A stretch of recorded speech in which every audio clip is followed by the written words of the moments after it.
In Python, input takes input from the user. Surprise, surprise.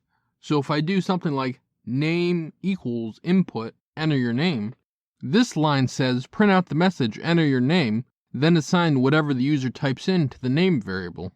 So if I enter in Jakubication, then print out name, name will be Jakubication.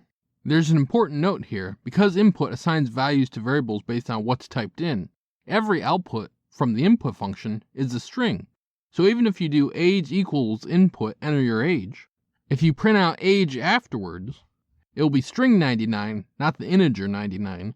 Of course, though, Python has an easy integer conversion function to just convert the string to an integer. The print function prints text to the screen. Bet you didn't expect that one. It also converts its arguments to strings if they are not already. Also, you can pass multiple arguments into print and they will all get printed out. The sep optional parameter is a character or characters you can specify to separate multiple arguments passed to the print function. By default, sep is a space. This code ends up printing 1,000,000, comma separated. The end optional parameter is a character or characters you can specify to end the printout with. By default, end is the new line character. This code ends up printing hi. If you only specify end and nothing else, that's all the print function prints. This code will just print the exclamation point. Like and subscribe to learn more.